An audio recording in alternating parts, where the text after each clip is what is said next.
Bismillahirrahmanirrahim. Allahumma sholli ala Sayyidina Muhammad wa ala ali Sayyidina Muhammad. Sahabat Pustaka Mas Bay Channel ya.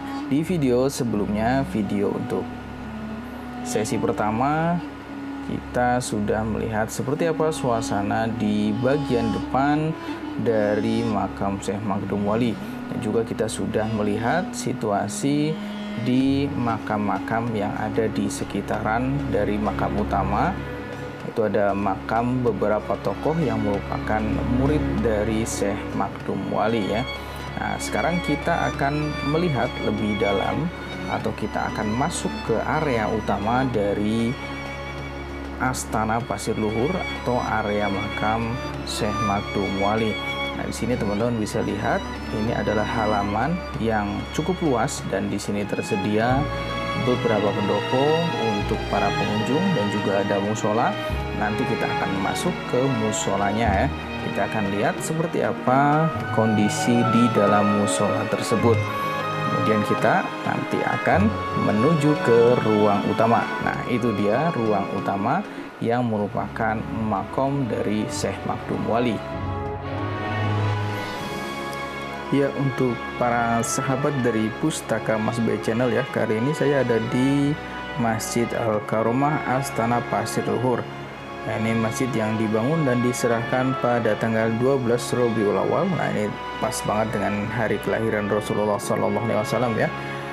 Tahun 1429 atau 20 Maret 2008 oleh Bapak Haji Muhammad Aris Setiono. Nah, beliau ini adalah bupati pada saat itu ya. Nah, ini merupakan batu prasasti yang menjadi bukti dari pendirian atau peresmian Masjid Al-Karomah ini. Nah, kita akan lihat seperti apa suasana di dalam Masjid Al-Karomah ini. Kita akan lihat dan masuk ke dalam.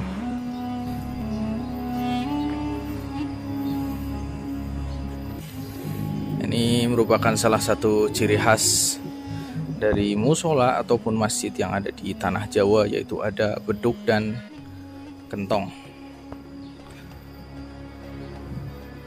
Nah, di sini ada peringatan, perhatian bagi para peziarah bila ada orang yang mengaku sebagai pengurus makam atau juru kunci, harap berhati-hati ya. Mungkin ada oknum-oknum yang memanfaatkan ketidaktahuan dari para peziarah yang datang ke sini ya. Ini ada juga beberapa wasiat atau aturan yang harus dijalankan bagi para peziarah. Jadi di area makam sini terdapat makam Syekh Makdum Wali, Pangeran Senopati Mangkubumi ya, beliau julukannya adalah. Kemudian ada Pangeran Langkap dan Pangeran Perlangon. Selain itu ada juga Pangeran Tembilung. Oke. Jadi semoga nanti kita bisa melihat semua makam-makam para tokoh yang ada di Astana Pasir Luhur ini. Kita akan coba masuk dan melihat sebentar suasana di dalam masjid.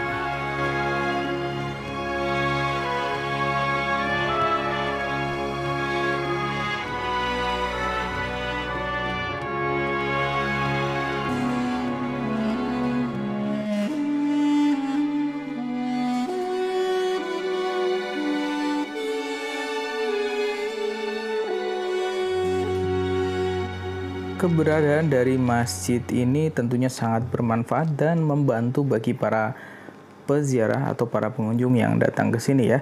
Selain untuk tempat ibadah sholat, apabila para pengunjung menjumpai waktu sholat di sini, tersedia juga untuk tempat berwudunya ya. Jadi bagi para pengunjung yang akan berwudu bisa langsung ke Masjid Al-Karomah ini ya, yang sudah menjadi adab atau sudah menjadi kebiasaan bagi para peziarah yang akan melakukan ziarah itu sebelumnya harus berwudu terlebih dahulu, sehingga apabila nanti di dalam prosesi ziarahnya akan membaca Al-Quran ataupun yang lain sudah dalam kondisi suci seperti itu. Dan sekarang untuk bangunannya lebih banyak ya, banyak perubahan, lebih banyak fasilitasnya, dan tentunya ini lebih bagus, bermanfaat untuk para peziarah.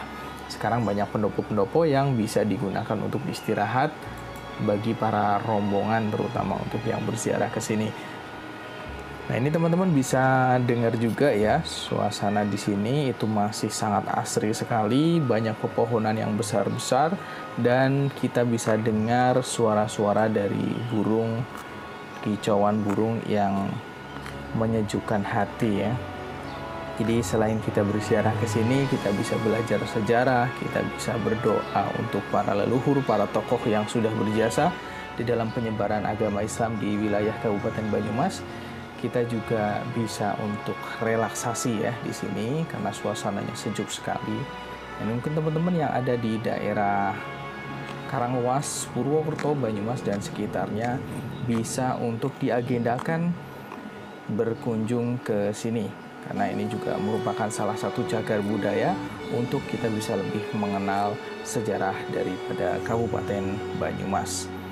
Mari kita akan langsung menuju ke area utama ya.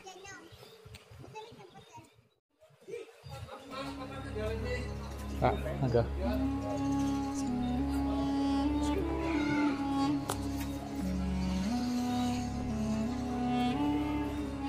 Ya, tuh teman-teman semua, ini ada di dalam area makam ya. Jadi di dalam ruangan itu adalah makam utama dari Syekh Makdum Wali. Kita akan berziarah terlebih dahulu.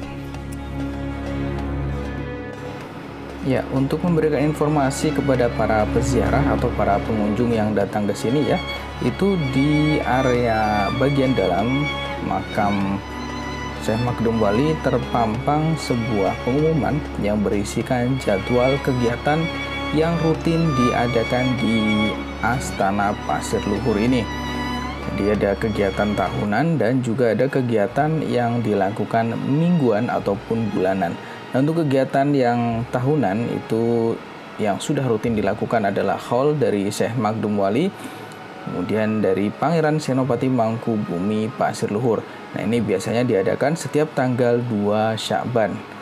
Nah, waktunya malam hari, biasa ba'da Isya sampai dengan selesai. Kemudian ada Zikrul Hofilin. Nah, ini hari Kamis malam Jumat Pon ya. Jadi kegiatannya sebulan sekali. Setiap pasaran Jumat Pon jam 10 malam sampai dengan selesai. Kemudian ada Istighosah, ini dilakukan di setiap hari Sabtu, dan tahlil yang juga rutin dilakukan setiap Jumat pagi pada subuh. Nah, ini beberapa jadwal rutin yang ada di Astana Pasir Luhur. Nah, mungkin bisa bermanfaat informasi ini untuk teman-teman sahabat Pustaka Mas Bay Channel. Oke, selepas berziarah kita akan coba berkeliling lagi di sekitaran dari makam Syekh Makdum Wali ini. Buat teman-teman yang penasaran, simak di video selanjutnya di part 3 ya. Ini akan kita kupas, akan kita lihat seperti apa suasana di sekitaran dari area utama makam Syekh Makdum Wali. Terima kasih sudah menyimak video ini dan nantikan video-video selanjutnya tetap di Pustaka Mas Bay Channel yang akan memberikan informasi yang bagus dan bermanfaat untuk sahabat semua. Jangan lupa untuk yang belum subscribe, silahkan klik tombol subscribe yang ada di pojok kanan bawah dan nyalakan loncengnya.